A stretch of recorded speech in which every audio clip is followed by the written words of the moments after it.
Perdue à l'embouchure du fleuve Saint-Laurent, Belle-Île, malgré son nom, n'a rien de particulièrement hospitalier. Tout juste un phare pour diriger les nombreux navires qui s'aventurent dans la région, une végétation des plus sommaires, quelques cours d'eau, des rochers, des falaises, et ce vent constant qui balaie la petite île.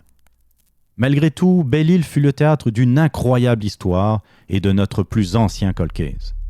En effet, dans cette affaire, nous allons vous transporter à la toute fin du 19e siècle.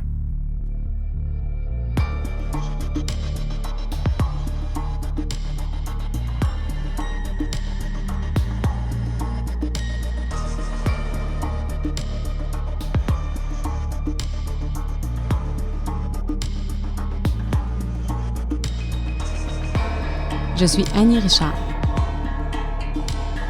Je suis Jean-Philippe Rousseau.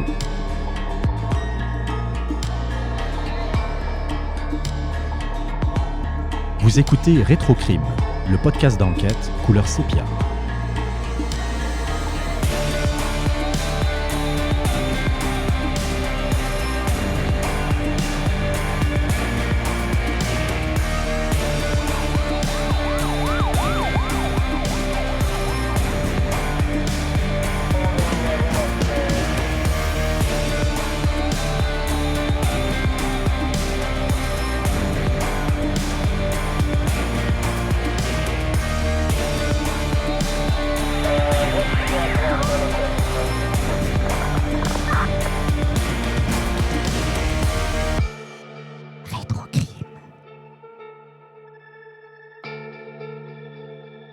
Nous allons vous parler aujourd'hui d'un cas qui sort de l'ordinaire, et ce, à bien des points de vue. Nous vous avons habitué précédemment à vous emmener dans les années 50 et les années 60, au travers l'incroyable disparition de Claude Phaneuf, par exemple, mais aussi avec une histoire qui nous tient vraiment à cœur, celle de Manon Paquin, retrouvée sans vie alors qu'elle n'avait que 26 ans.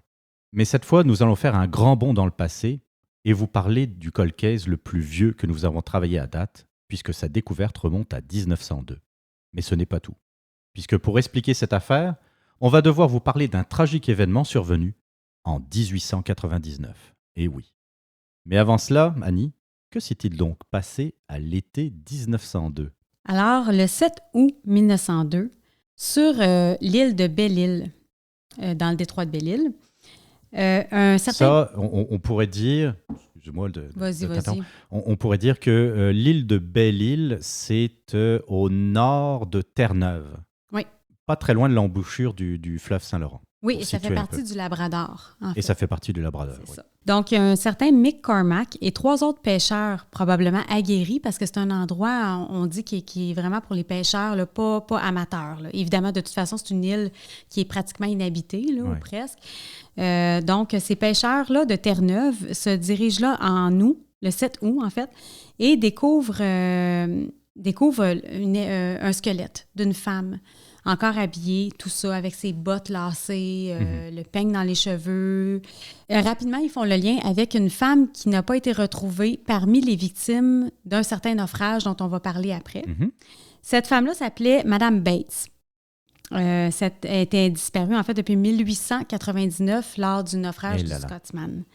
Elle a été retrouvée près d'un ruisseau qui s'appelait le Cowhead Brook, qui existe encore. C'est un endroit là, qui est décrit comme étant ignoré beaucoup. Là, évidemment, de toute façon, c'est une île, comme on disait, presque déserte. Mm-hmm. C'était à 10 000 du phare de cette île-là. D'après mes recherches, c'était vers les terres, en fait. On n'était pas nécessairement proche du bord de l'eau.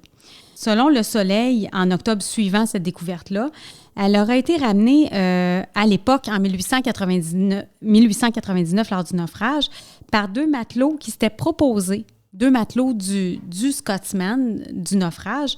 Ils faisaient partie de l'équipe, puis ils auraient proposé de ramener Mme Bates vers le phare. Mais la dame ne s'est jamais rendue au phare.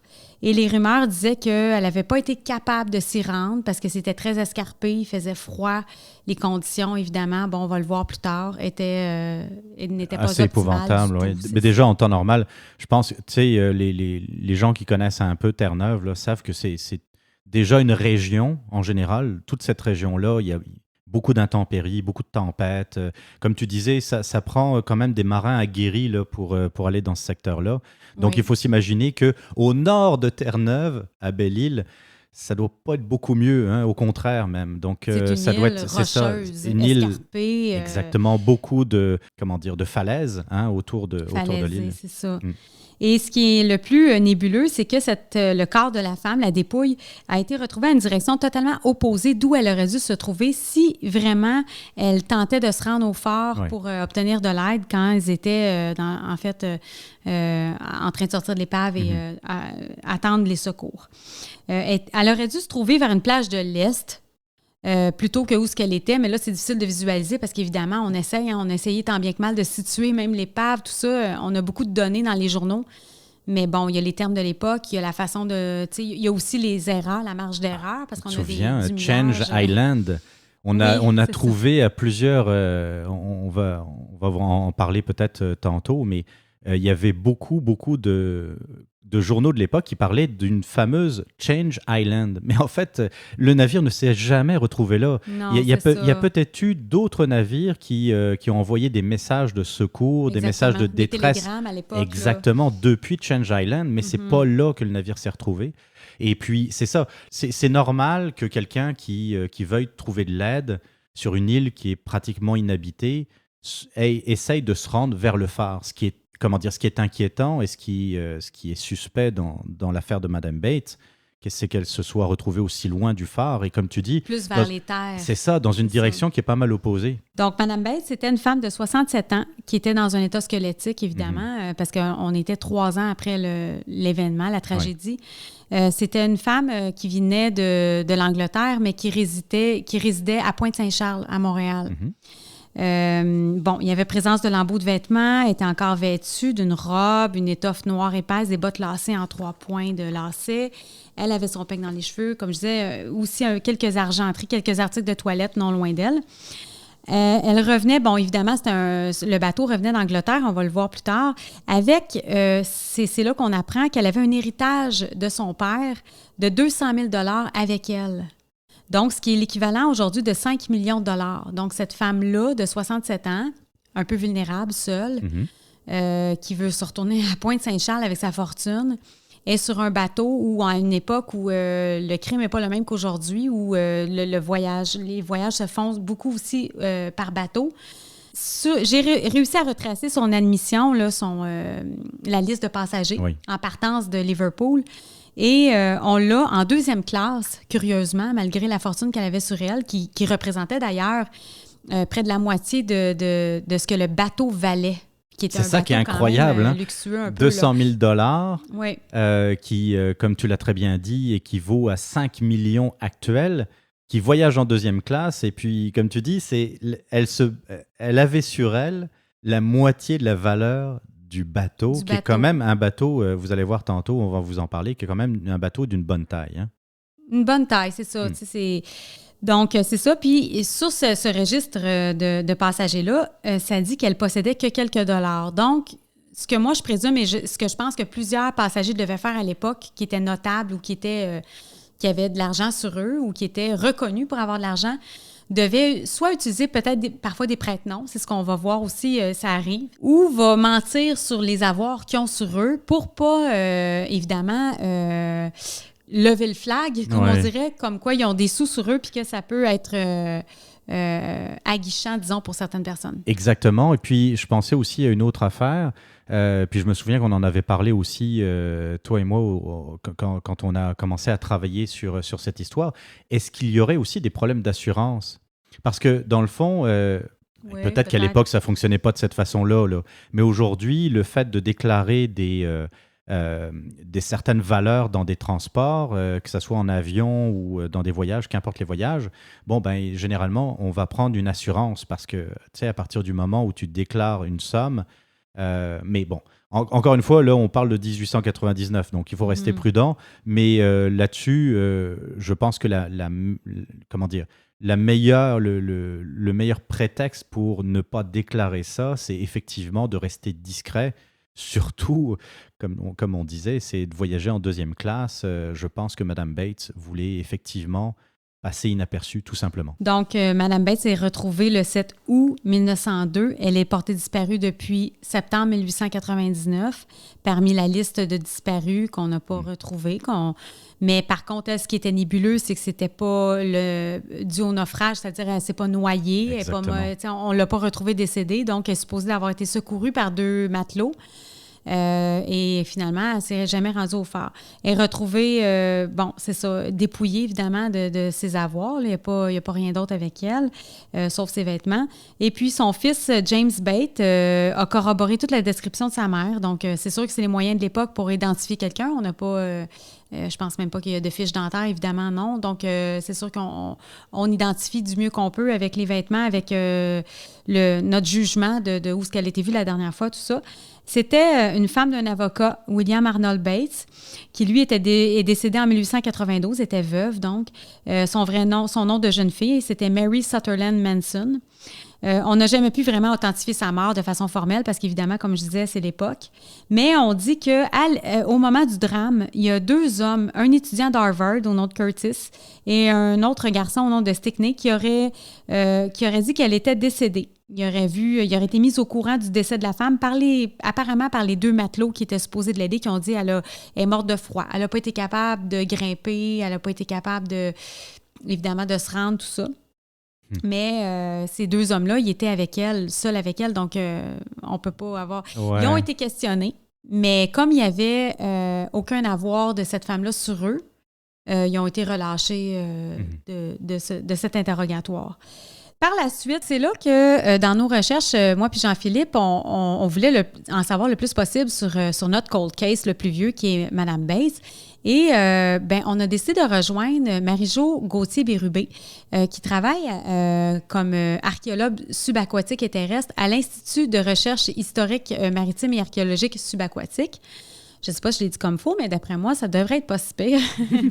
Et puis, je lui ai demandé si eux avaient des données là, sur le Scotsman, parce que ce qu'il faut savoir aussi, c'est qu'il y a 2 Scotsmen qui ont échoué, qui ont fait naufrage dans le Saint-Laurent.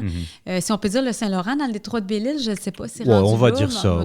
C'est l'entrée du détroit. Là, donc, il y a eu un Scotsman, là, je ne pourrais pas dire la date, mais une trentaine d'années avant le naufrage dont nous, on s'intéresse, qui est de 1899, 2 bateaux qui portaient le même nom, finalement. Nous, c'est celui de 1899 qui a échoué à Belle-Île. L'autre a échoué dans le coin du Bic, plus vers le Bas-Saint-Laurent. Donc, Marie-Jo nous dit qu'elle n'a pas beaucoup de données. En effet, c'est vraiment un naufrage qui est resté un peu... qui s'est perdu un peu dans le temps, j'ai l'impression. On l'a vu de toute façon avec nos recherches. Et ce qu'elle m'a donné comme conseil, puis ça a été vraiment un conseil judicieux, c'est de fouiller un petit peu plus du côté des journaux anglais d'Angleterre. Bien évidemment, avec newspaper.com, on avait fait des recherches at large. On n'avait pas vraiment regardé. Évidemment, ça sort par pertinence de résultats. Et donc, j'ai sélectionné seulement l'Angleterre. Et puis, ça a été très payant parce que finalement, on a trouvé un seul et unique article. C'est dans The Guardian, qui est un journal de Londres. Qui existe toujours, d'ailleurs. Ah oui, OK, ça, je n'avais pas remarqué, qui raconte que M. Combs aurait pris, parce que, bon, les naufragés se sont dirigés de différentes avenues, on le verra plus tard, là, que ce soit vers Rimouski, Québec, c'est ça, Québec, mais il y a aussi... jusqu'à Montréal, même. Oui, c'est ça. Mais il y a aussi eu quelques naufragés qui ont embarqué avec le Monterey, un bateau qui s'en allait vers l'Angleterre et dont l'équipage était... en fait, les passagers étaient composés aussi de certains employés qui seront accusés par la suite dans le naufrage. Et lui a dit avoir vu un homme qui a tenté de voler dans l'équipage. Et ce monsieur Combs-là, dans une lettre au journal The Guardian, raconte avoir vu une femme réputée pour être millionnaire assise dans les rochers. Il a offert son aide, mais elle aurait refusé. Elle aurait dit que les 2 hommes là-bas, en les pointant, qui étaient en train de festoyer visiblement ivres, portaient leur manteau, le manteau de la dame en fourrure, là, ou je ne sais pas, sur le dos. Cet homme-là, M. Combs, a demandé aux hommes, redonnez-lui son manteau, parce que là, il faisait froid, c'était dangereux. Et ils ont ignoré, là, visiblement. Donc, c'est ça. J'ai pu réussir à retracer cette lettre-là. En fait, c'est la seule lettre où on entend parler de Mme Bates avant sa découverte. C'est la seule, pas la seule lettre, je veux dire, le seul indice trace, tout court, ouais. la seule affaire qui prouve qu'il y a probablement eu crime envers cette femme-là. Et grâce à l'idée de Marie-Jo, j'ai pu retracer ça parce que, puis même en retraçant cette lettre-là, avec tous les mots-clés possibles, j'ai retracé rien, aucune suite, pas grand-chose. J'ai juste pu authentifier que ce monsieur Combs était bel et bien sur la liste des passagers en partance de Liverpool vers Montréal, j'imagine. Oui, je pense que c'est du Québec ou Montréal, mais en tout cas, bref, par chez nous. Et puis, donc, c'est ça. C'est bien intéressant. Donc, les 2 marins, ils ont été questionnés. Ils auraient dit que cette femme-là est morte de froid, mais qu'ils n'ont rien à voir dans quoi que ce soit. Mais visiblement, la femme, on soupçonne qu'elle a été malmenée, probablement pas nécessairement tuée, mais laissée, c'est d'une certaine façon, oui, parce que quand on ignore intentionnellement quelqu'un qui est en train de mourir de froid, qu'on la dépouille de tout ce qu'elle a, même de son manteau, on parle... Dans ces conditions, c'est sûr qu'on ne peut pas nécessairement parler de violence, puis de toute façon, on n'aurait pas les moyens de démontrer qu'il y a eu violence, là, surtout même à l'époque, c'est difficile à dire, vu qu'on a retrouvé uniquement un squelette, un cadavre à l'état squelettique. Mais par contre, comme tu dis, à partir du moment où on se trouve sur une île complètement inhabitée, déserte, avec un climat qui est quand même assez hostile, t'as pas de vêtements, t'as le froid, la pluie, etc. Tu finis par mourir d'hypothermie. Oui, on peut parler quand même d'un acte visant à au moins un meurtre, ou que ce soit un meurtre même involontaire. Je ne sais pas comment on pourrait... Ouais, après, ça, c'est une histoire de justice. Il appelait à l'époque des actes de barbarie, de piraterie. C'est les termes de l'époque, mais on terrible, comprend bien. ouais. C'est ça, parce que c'est de piler des gens au profit de... c'est des vies humaines en échange de matériel. Ouais, exactement. Puis de les laisser en pâture, finalement. Imaginons juste de rester comme ça, tout seul sur une île complètement déserte, complètement dépourvue de tout. Qu'est-ce qu'on fait? Il faut imaginer, il faut se mettre à la place de cette pauvre femme qui, tout d'un coup, peut-être était complètement perdue en plus, parce qu'elle a été comme amenée loin des autres, loin des autres membres de l'équipage ou des passagers. Et puis, elle a été comme, a priori, au mieux, si on peut dire, là, vraiment entre guillemets, là, abandonnée à son sort. Et puis, elle est peut-être morte effectivement d'hypothermie. En tout cas, il y a de bonnes chances. Oui. Encore une fois, on reste prudent parce qu'on n'a pas des preuves circonstancielles, des preuves factuelles de ce qui s'est passé réellement. Mais je pense que moi, j'ai un doute où on a peut-être su que cette femme-là avait de l'argent sur elle. Parce que pour la prendre à l'écart, c'est quoi ce traitement de faveur-là? Ben oui. Puis notamment, on sait que, parlant du fait que peut-être qu'on a su que cette femme-là avait de l'argent, il y a un certain Harry Molson, qui est un réputé de la brasserie Molson, qui aurait apparemment, parce que j'ai jamais été capable d'authentifier son nom dans aucune des listes de passagers, survécu au naufrage du Scotsman. Et pire encore, il aurait même survécu au naufrage du Canada en 1904 dans le coin des îles de Sorel. Ça, c'est un très gros naufrage. Puis d'ailleurs, dans ce naufrage-là, il aurait aidé à sauver des vies de d'autres occupants. Puis cet homme-là aurait fini sa vie en train d'essayer de nager dans le naufrage du Titanic. Ça ne s'invente pas, là. C'est incroyable. Là, moi, j'ai trouvé cette histoire absolument fantastique de quand même survivre à plusieurs naufrages et puis finir au Titanic, ni plus ni moins. Puis vérification faite, là, c'est sûr que comme je dis, j'ai pas trouvé son identité dans la liste de passagers. Par contre, je retrouve qu'il y avait une cargaison de raisins, parce qu'il disait qu'il allait avoir même une pénurie là, de raisins de Corinthe, je pense. En tout cas, je me rappelle plus le nom exact. C'est quelque chose qu'on n'utilise plus comme terme, là. Ou c'est un raisin extrêmement rare, endémique, à je ne sais pas où. Mais bref, ça appartenait à la Banque Molson qui était sur le Scotsman. Donc, je vois le lien là. Et là mon idée de peut-être penser que cet homme-là utilisait peut-être un prête-nom parce qu'il devait évidemment être quelqu'un de notable et fortuné. Monsieur Molson, il faisait vraiment partie de la famille de la brasserie Molson, là, qui était quand même réputée à l'époque déjà. Donc, c'est possible qu'il utilisait un prête-nom. C'est peut-être pour ça que je ne l'ai pas retrouvé sur la liste, parce qu'il ne veut pas se faire identifier comme étant quelqu'un qui a des avoirs sur lui dans un endroit comme un bateau où on est confiné.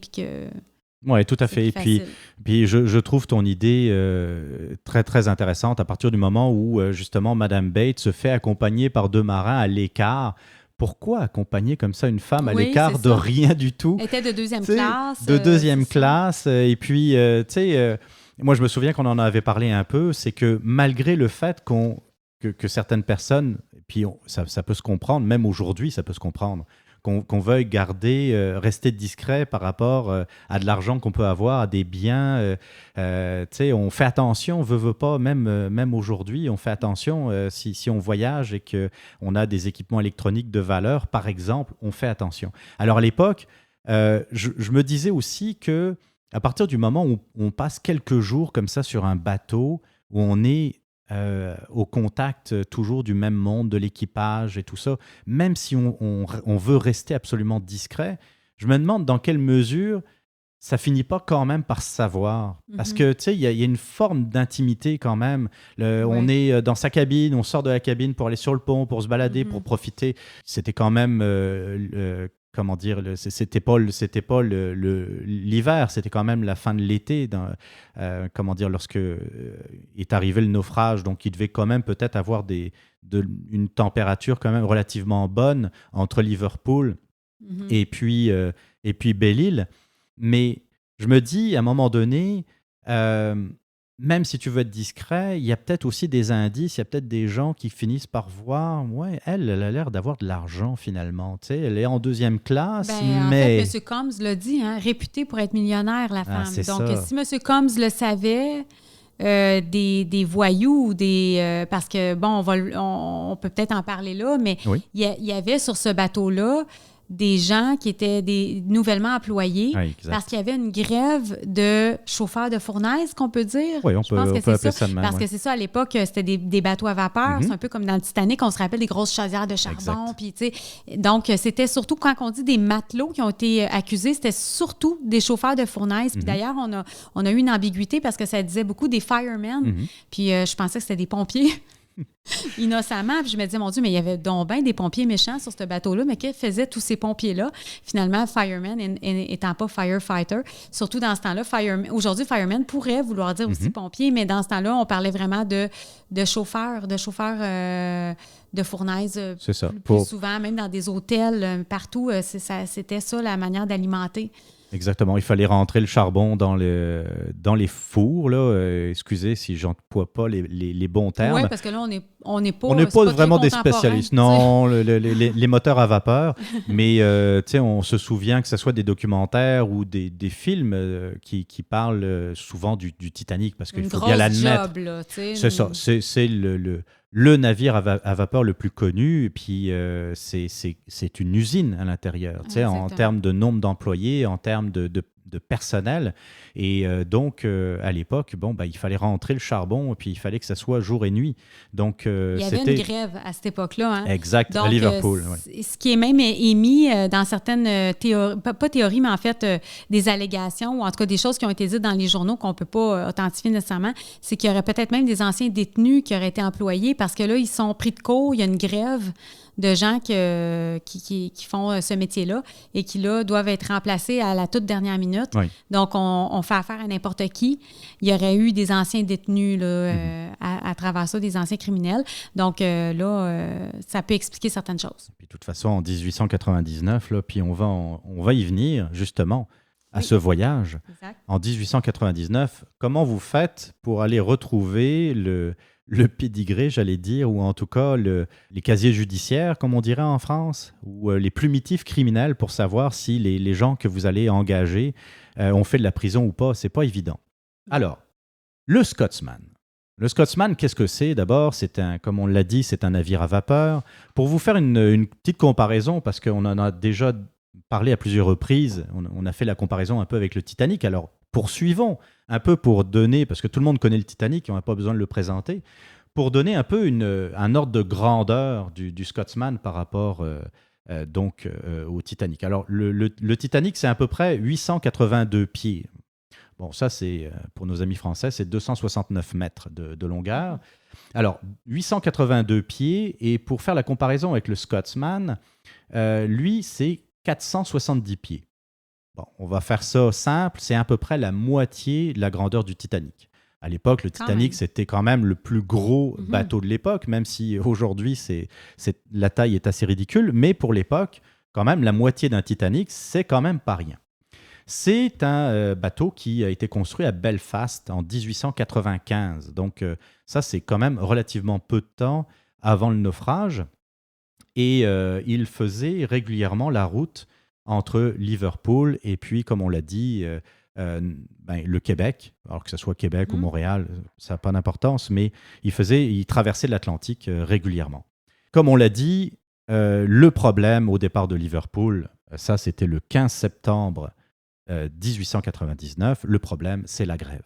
Qu'est-ce qu'on fait ? On a des passagers qui ont payé leur billet, parce qu'il n'y a pas juste des passagers, il y a aussi des cargaisons, il y a des chevaux, on va en parler tantôt. Il y a des gens comme, justement, la famille Molson qui compte après son raisin de Corinthe qui a payé une fortune. Et puis, vous le savez, il y a aussi des denrées périssables. Donc, chaque jour compte, chaque jour coûte aussi très cher à l'armateur. Donc, là, finalement, qu'est-ce qui se passe ? On remplace, comme on l'a dit, les chauffeurs de fournaise par des gens qui sont 1899. C'est quasiment, on va crier quasiment pour aller chercher du monde dans la rue et on recrute du monde un peu de cette façon-là. 15 septembre, le navire finit par partir. Alors, a priori, c'est un bateau, selon différentes sources, qui va entre 249 et 300 passagers. Il y a certains articles qui parlent de 250. Bon, c'est à peu près ça. Là, on va dire 250 pour simplifier. Ça, c'est pour aussi donner une ordre d'idée. Et que se passe-t-il ? Le bateau part tout à fait normalement de Liverpool et puis se dirige, comme on l'a dit, vers Terre-Neuve et en particulier vers Belle-Île, qui est une petite île donc au nord de Terre-Neuve. C'est vraiment, je ne sais pas si c'est toujours le cas aujourd'hui, mais en tout cas à l'époque, c'était vraiment un passage obligatoire, obligé des navires. C'était vraiment une route qui, pour tous les bateaux qui venaient de l'Europe, passer pour rejoindre le Saint-Laurent. Et puis, si vous prenez le temps de regarder sur une carte, mettons sur Google Maps, par exemple, mais on mettra d'ailleurs sur le site retrocrime.com, outre les articles de presse, une sélection d'articles de presse qu'on va mettre sur le site, on mettra également une carte pour un peu situer, pour ceux, parce que même nous autres qui vivons ici, Belle-Île, c'est ça. Donc, c'est un passage où, c'est ça, tous les navires, en tout cas, une bonne partie des navires qui viennent de l'Europe et en particulier de la Grande-Bretagne vont passer pour rejoindre donc l'embouchure du Saint-Laurent. C'est une région, comme on l'a dit aussi, qui n'est pas facile au niveau de la météo, beaucoup de vent, etc. Puis, cette journée-là, il se trouve, plutôt cette nuit, parce qu'on arrive dans la nuit en fait du 21 septembre 1899. C'est outre le fait qu'il fait sombre à cause donc de la nuit, mais il y a aussi du brouillard. Il se trouve que le capitaine du navire est déjà en poste depuis bien longtemps, il est fatigué. Et il décide d'aller se coucher dans sa cabine, peut-être en attendant de retrouver un peu ses forces et puis d'arriver à bon port avec sa belle petite tenue repassée. Mais Sanjo qui passe donc le commandement du Scotsman à son second, chose qui arrive, ce qui est tout à fait normal. Le problème, c'est qu'il y a la brume, mais il y a surtout une autre problématique dans cette histoire, c'est que le phare de Belle-Île a changé sa façon de signaler le brouillard. Vous savez, aujourd'hui, en tout cas, même si on ne s'y connaît pas trop en phare et puis en navigation, les phares, c'est ça. Ça sert à indiquer où se trouve la terre et puis à donner la direction au bateau. Et à une époque, on utilisait ce qu'on appelle le canon de brume. C'est une sorte de canon qu'on faisait tirer pour avertir les navires que, attention, il y a de la brume, puis en plus, là, vous ne voyez peut-être pas la lumière du phare justement à cause de la brume, mais vous allez entendre le canon. Donc, vous allez pouvoir situer d'où vient le son. Mais il y a eu un changement. Et le changement, c'est que à la place du canon, est apparu les premières sirènes, les premières cornes de brume, qu'importe le terme qu'on utilise. Mais le second n'était pas au courant du changement. Donc lui, il est à la barre, puis tout d'un coup, il entend la sirène, alors qu'il s'attendait à entendre le canon. Il pense que c'est un bateau qui va dans sa direction, parce qu'effectivement, les bateaux, déjà à l'époque, utilisaient la sirène. Eux autres, ils n'avaient pas de canon, évidemment, là, surtout si on parle de navires de passagers. Et là, il entend la sirène, il se dit, mais qu'est-ce que c'est que ça? C'est un bateau qui vient dans notre direction. Et a priori, je dis a priori parce que tout ce que je vous dis pour l'instant, ça vient des journaux de l'époque. Faut prendre ça avec beaucoup avec les précautions d'usage. Mais a priori, c'est ça qui se serait passé, c'est que le second, n'ayant pas l'habitude et n'étant pas au courant des changements qu'il y a au phare de Belle-Île, décide de changer de direction du bateau pour éviter soi-disant le bateau qui s'en venait d'après lui à cause de la corne de brume. Et c'est ça qui a fait que le bateau s'est échoué carrément sur les rochers de Belle-Île. Alors, Belle-Île, si vous prenez le temps de regarder sur Google Maps, vous allez voir, hein, c'est assez net. Le contour de Belle-Île, et c'est vraiment des falaises partout, pratiquement. C'est très escarpé. Et puis, il faut s'attendre que, il y a les falaises, mais généralement, dans l'eau, il y a toujours des rochers qui ont fini par tomber grâce à l'effet du temps, l'effet des vagues. Ça finit par descendre. Et c'est des rochers qu'on ne voit pas nécessairement. Et donc, le bateau s'est échoué. Alors, d'après les témoignages, c'est arrivé aux alentours de 2 à 3 heures du matin. Il y a même un révérend, le révérend Longmore, qui parle de 2h15 du matin. Peut-être qu'au moment où il a senti le choc du bateau, de la coque du bateau heurter les rochers de Belle-Île, il a peut-être eu le réflexe de regarder sa montre.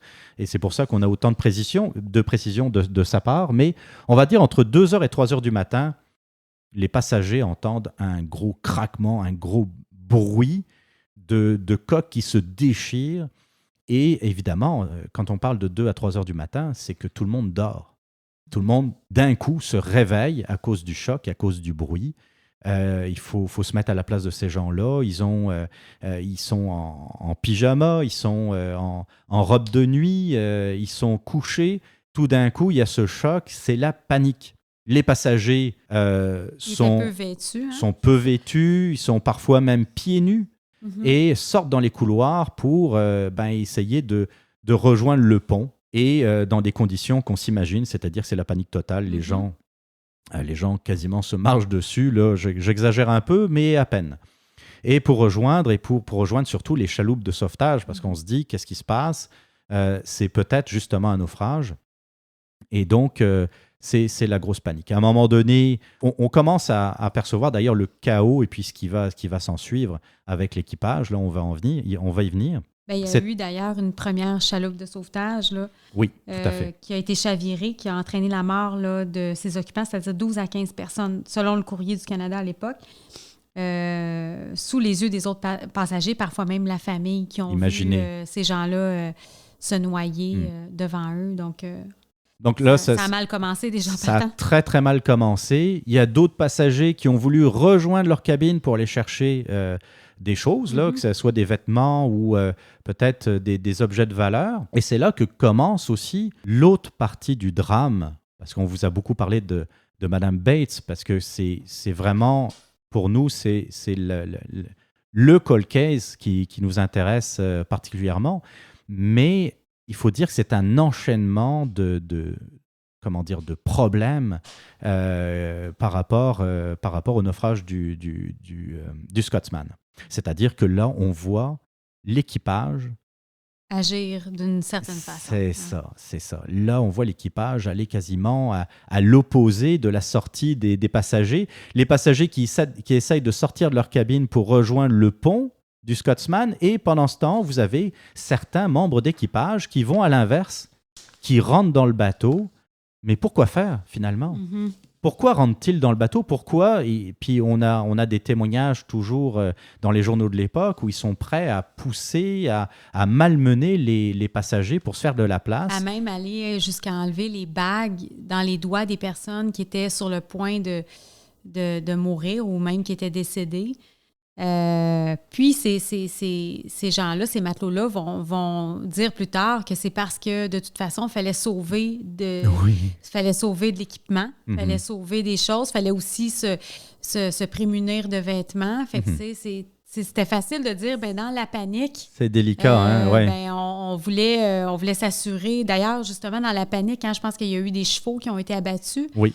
Parce que, est-ce que c'est parce qu'on ne voulait pas qu'ils souffrent ou, évidemment, je pense pas que ce soit juste gratuit, parce qu'à un moment donné, le temps, c'est pas le temps de faire ça, là, mais je veux dire, c'est quand même, on voit comment le comportement il est changé, comment la panique, qu'est-ce que ça peut apporter. C'est vraiment le chaos, effectivement. Et là, c'est ça, on sent qu'il y a une partie de l'équipage qui veut rentrer dans les cabines des passagers pour s'emparer des valeurs. Puis comme tu l'as dit très bien, Annie, et puis ils en profitent au passage pour enlever des bijoux à des gens... dans les cabines des autres. Exactement. Et puis, c'est ça qui commence à arriver. Et les passagers sont maltraités, vraiment.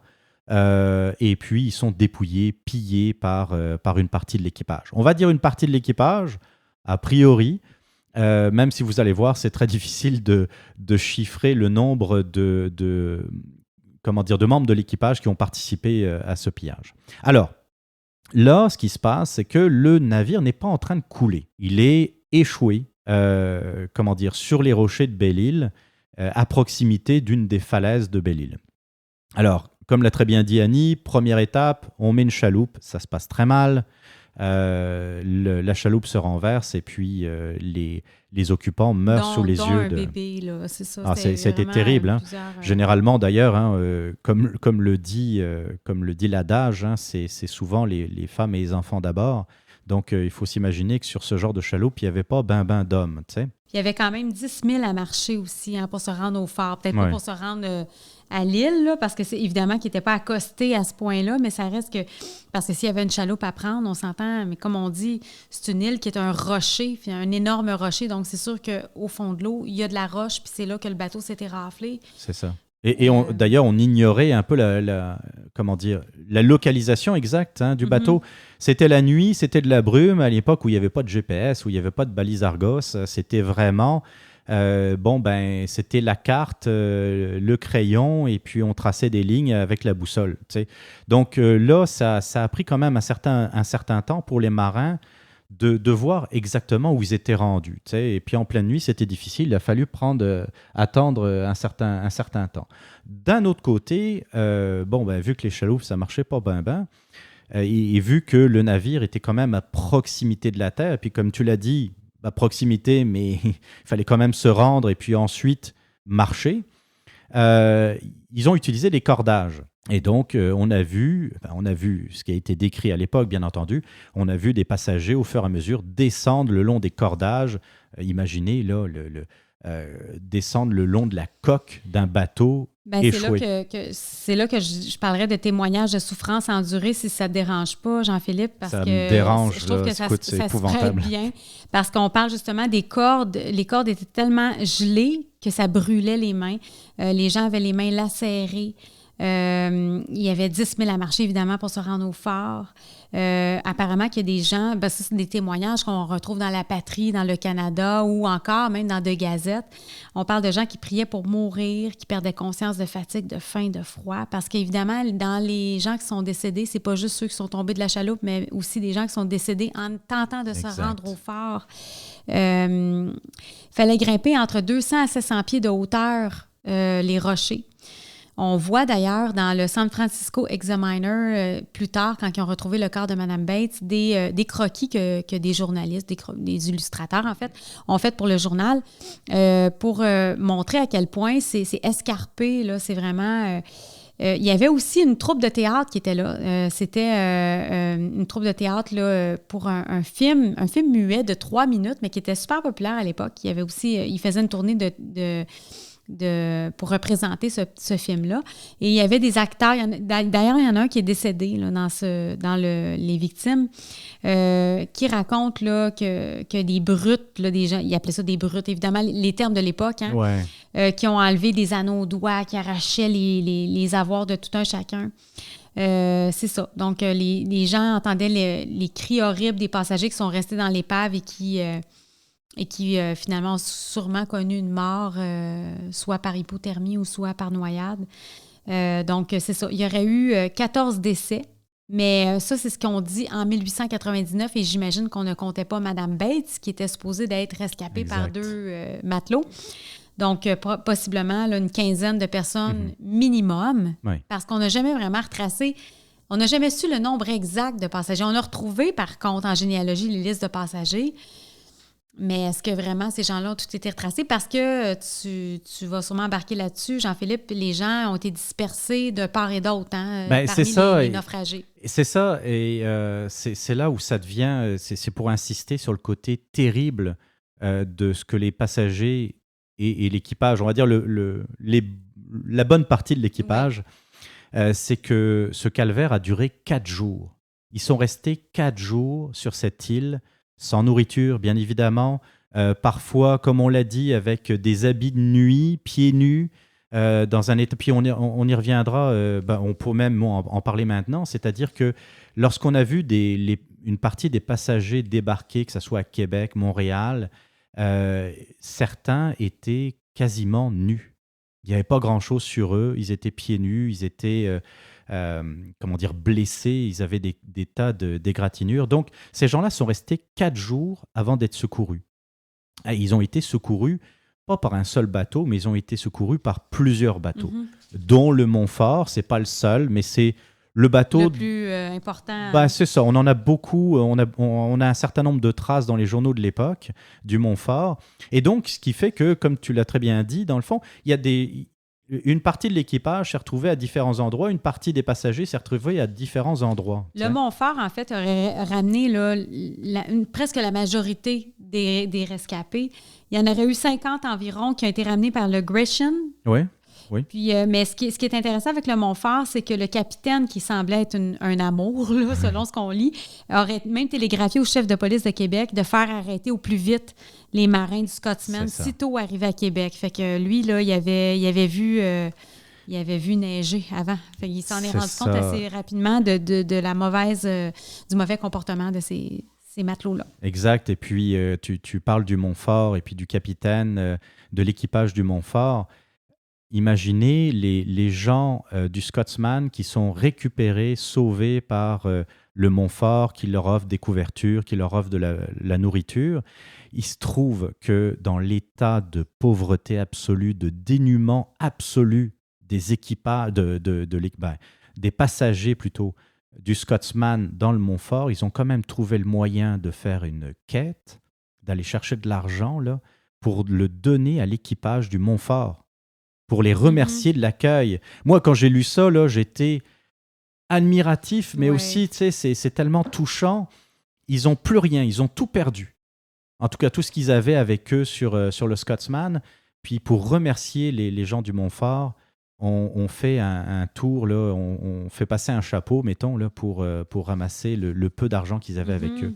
Donc, c'est pour vous dire qu'ils ont énormément apprécié l'accueil du Montfort. Et puis, évidemment, ça se parle, hein, les passagers qui se retrouvent comme ça dans les couloirs du Montfort parlent, expliquent un peu qu'est-ce qui s'est passé, leur expérience. Et c'est là où le capitaine du Montfort a dit « Non, ça ne marche pas. Là. Il va falloir que j'avertisse les autorités au plus vite. » Et donc, ce qui explique qu'il y a effectivement la police de Québec qui est arrivée au moment du débarquement.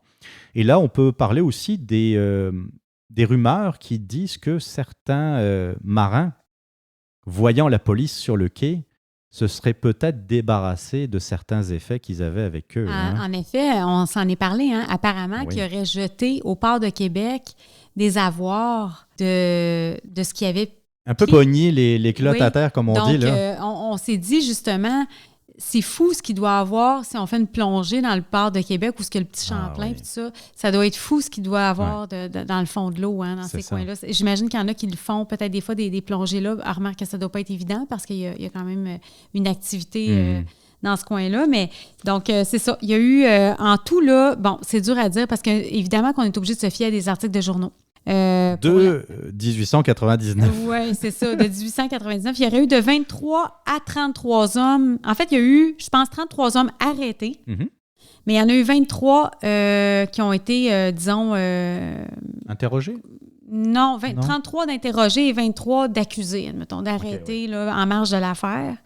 Ils étaient, la plupart d'entre eux, apparemment, d'anciens criminels. On dit apparemment parce qu'on s'en tient à des articles de journaux, mais on a quand même fait une revue de presse, je dirais, assez approfondie, là. Fait qu'on essaye de faire la part des choses dans ça. C'est sûr que, bon, évidemment, il y a eu toutes sortes de choses. L'enquête préliminaire des accusés a débuté le 4 octobre 1899. Et en marge de cette enquête-là, il y a eu le ministre de la Marine et des Pêcheries qui a demandé une grosse enquête sur les circonstances de la tragédie. À la fin du mois d'octobre, justement, on a annoncé que le capitaine Scrimshire du Scotsman, qui a été suspendu pour avoir décidé là, d'entrer quand même dans le détroit de Belle-Île malgré le brouillard. Donc, ça a été de déterminer aussi les circonstances du vol. C'était quoi aussi? Parce qu'il y a eu beaucoup d'objets qui ont été volés, des parfums encriers, porte-cigares. Évidemment, bon, ils ont été retrouvés avec beaucoup de choses.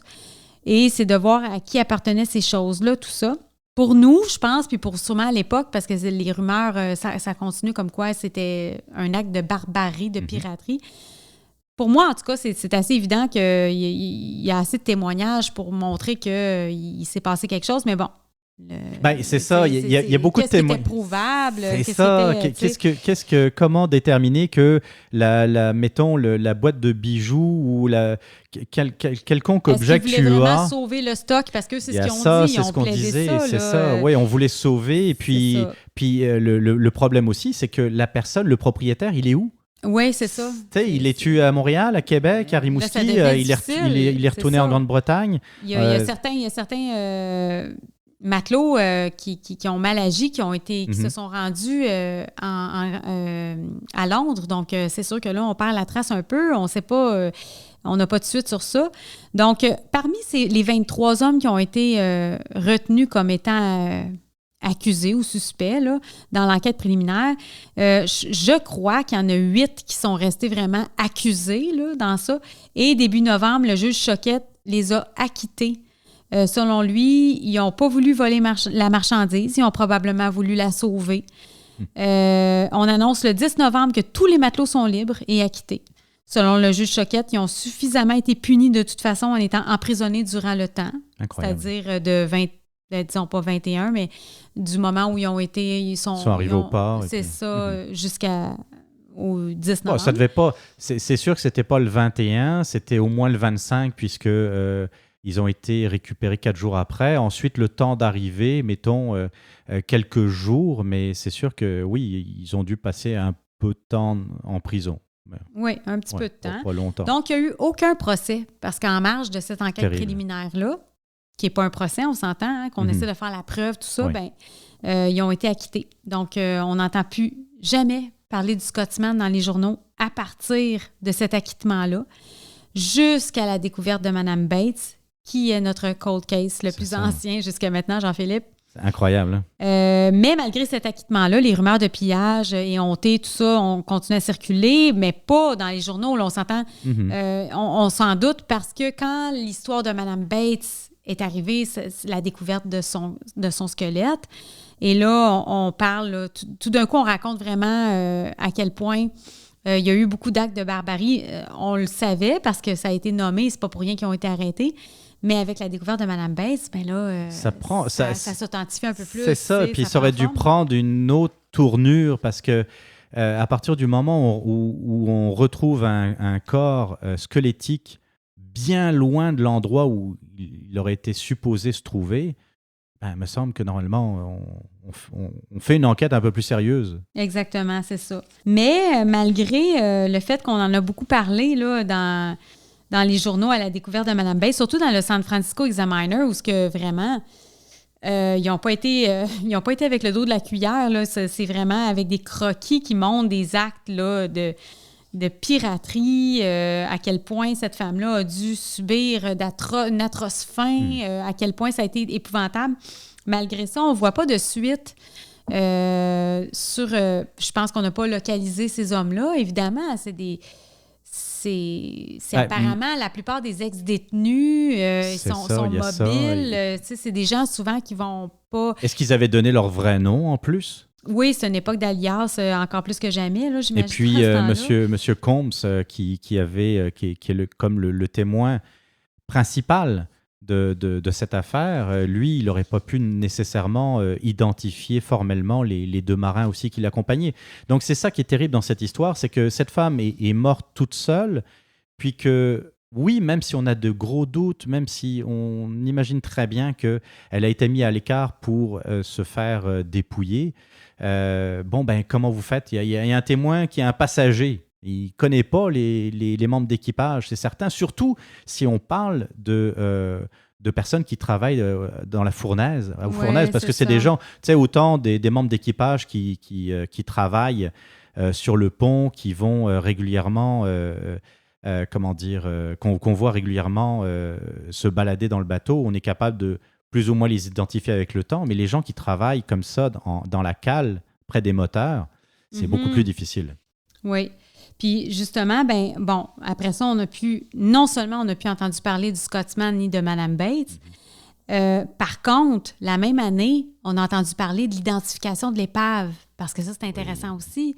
C'est que le même mois, la même année qu'on a retrouvé Mme Bates, en août 1902, il y a un certain, puis ça va avoir fait quand même notre fascination du moment, là, un certain M. Gagnon, Antoine Gagnon, un marchand de la marine, qui, accompagné d'un dénommé Larouche, ont fait une expédition à Belle-Île à bord de leur goélette, qui était le Marie-Joséphine.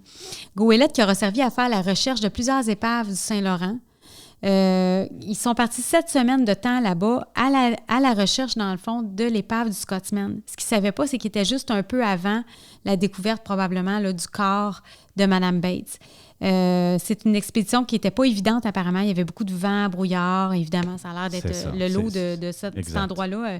La profondeur de l'épave se situait à peu près à 120 pieds, mais après de fructueux essais, finalement, il y aurait des plongeurs qui auraient réussi à localiser et à se rendre à l'épave du Scotsman. Puis, tout ce qu'ils ont réussi à ressortir de là, c'était un pot qui était comme tout garni de coquillages, probablement par le temps et non parce qu'il était comme ça de base, là. Donc, j'ai cherché beaucoup, beaucoup par la suite à savoir s'il y a d'autres plongeurs ou s'il y a d'autres gens qui sont retournés voir le Scotsman, et non. Si ça a été fait, ça n'a pas été inscrit nulle part. En tout cas, nulle part, en fait. Pas retraçable de façon numérique. Parce que là, évidemment, on n'a pas accès à cherché. Tout, là, quand même, on fait ce qu'on peut. On aimerait ça savoir où se trouve l'épave. Mais ce qui est intéressant, c'est qu'on a fait une recherche sur la famille Gagnon et le Marie-Joséphine. Et ces chercheurs d'épaves-là, c'est vraiment impressionnant parce que c'était pas des chercheurs d'épaves nécessairement pour les identifier, mais aussi pour aller justement, parce que, tu sais, c'est ça, pour aller rechercher ce qui reste. Donc, c'est ça, la famille Gagnon avait porté secours lors d'un naufrage dans le coin de cette île, le naufrage du Saint-Olaf, en novembre 1900, à l'île Grande-Boule, que ça s'appelle au large de cette île-là, dans le Saint-Laurent. Et puis, dans ce naufrage-là, il y aurait eu aussi rumeur d'actes de piraterie parce que il y aurait une victime, une jeune fille, une adolescente qui a été retrouvée sur la grève, en fait, là, proche de cette île. Et puis, la jeune fille avait évidemment des traces de violence qu'on ne savait pas si c'était post ou pré-mortem, là, parce que c'est l'époque, j'imagine, je ne sais pas, là. On n'a pas de rapport d'autopsie, là, bien essayé, mais ça ne fonctionnera pas. Puis, cette jeune fille-là avait, ce qui avait semé le doute, c'est qu'elle portait une ceinture de sécurité, ceinture de sauvetage qui avait semblé avoir été mise de force. Alors que si on est devant un naufrage, on va vouloir la mettre, là, notre ceinture de sécurité. Oui, en général, oui. C'est ça qu'il y avait. Et puis, sur l'île Grande-Boule, on avait retrouvé du sang. Apparemment, on disait que c'était parce que c'était des oiseaux qui s'étaient battus entre eux, des oiseaux de proie très féroces. Là, on était là, quasiment là, dans le paléolithique jurassique. Là. C'était spécial un peu. Ou dans un film d'Alfred Hitchcock. Oui, c'est ça, The Birds. On avait aussi retrouvé une chaudière avec du saindoux dedans. Bon, en tout cas, des indices comme quoi des humains sont passés par là. Et il y avait du sang.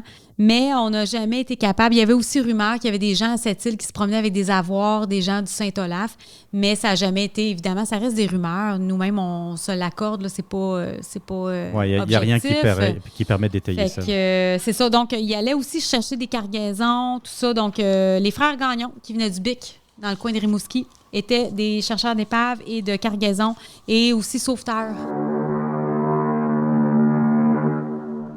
C'est sûr qu'on ne se leurrera pas, hein, Jean-Philippe. 1899, là, on n'est pas en train de se dire il faudrait vraiment résoudre ce cas-là.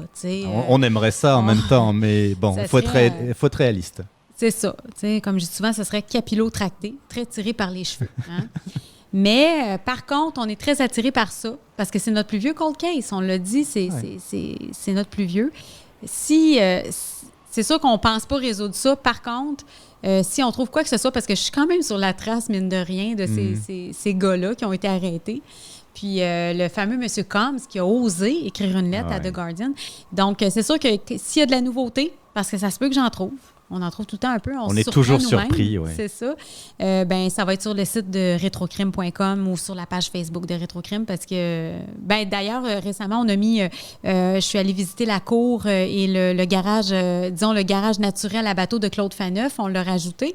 Donc, quand on a du nouveau, on le rajoute puis on vous en fait part. Exactement. Et puis, concernant cette incroyable histoire du Scotsman et puis de ce cold case qui... je veux dire, ça fait un petit moment qu'on en jase et qu'on travaille sur le cas, Annie et moi. Je vous invite à aller effectivement sur retrocrime.com pour consulter notre sélection d'articles qu'on va mettre comme toutes les histoires. Les listes de passage même. Les listes de passage et puis certains documents qui nous ont servi pour cette recherche. Je vous invite également à visiter puis à liker notre page Facebook, notre page Instagram pendant qu'on y est, même s'il n'y a pas non plus énormément de publications, et puis également la page Instagram des Poussiéreuses, et puis la page Facebook des Poussiéreuses de crime pour retrouver spécifiquement les nouvelles concernant Annie Richard. On vous laisse et puis on se retrouve pour une prochaine enquête. Au revoir.